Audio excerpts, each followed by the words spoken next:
The most colossal failure of the Shin Bet, Israel's domestic intelligence agency, was its failure to see October 7th coming, despite the many signs.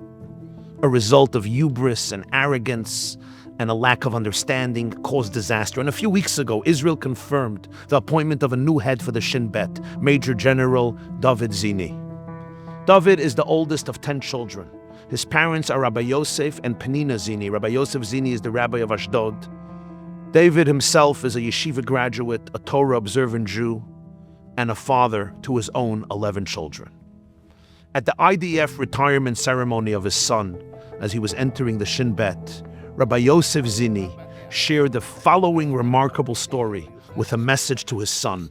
My mother and grandmother, he said, were the only ones of their families to survive Auschwitz. One day, while in Auschwitz, an SS officer was outraged at one of the Jewish women who was so weak she had failed to fulfill her work duty. She sat down in utter exhaustion. The screams of the officer did not help this poor woman get up and continue working. She was just completely depleted. So he sent his dog to attack her, and the vicious dog tore her flesh off her body. My late grandmother approached this SS monster and slapped him in the face twice. So he pulled out his gun to shoot my grandmother, but the gun got stuck. He became even angrier, and he ordered that my grandmother be punished with 90 lashes. At the end, her body was completely purple. She was returned to the barracks unconscious. She remained that way for 9 days. When she opened her eyes and mouth, after 9 days, the first sentence that came out of her mouth was, "It was worth it." שלב ראשון, לתת סטירה לאויב בכל מחיר.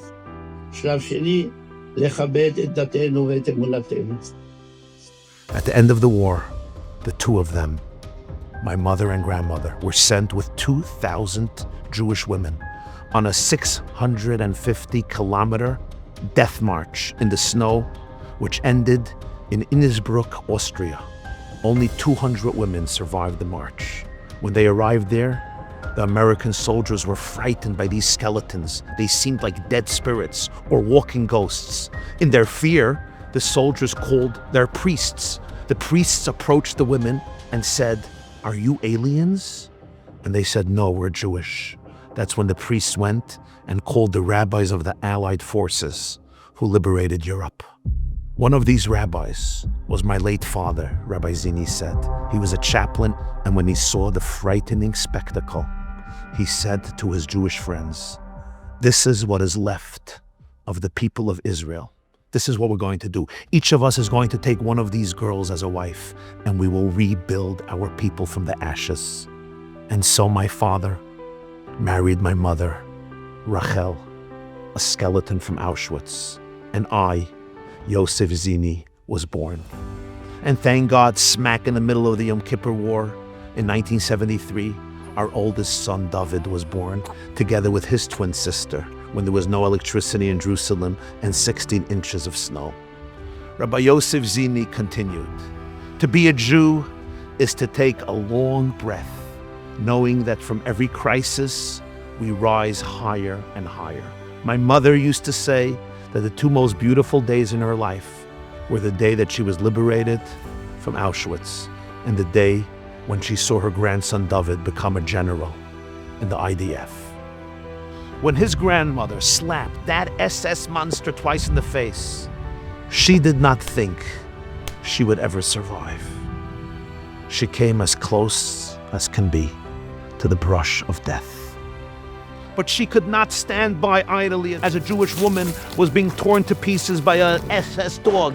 And the result, her grandson becomes the head of the Shin Bet to ensure that the Nazis of today will never be able to tear apart the flesh of our brothers and sisters in our eternal homeland. This is the eternal flame we celebrate on Hanukkah, and you can't even describe it in words. It comes from your deepest, purest essence, that space inside of you in which your soul and God are fused are one forever and ever. There is a safety and love that is infinite and limitless. Happy Hanukkah.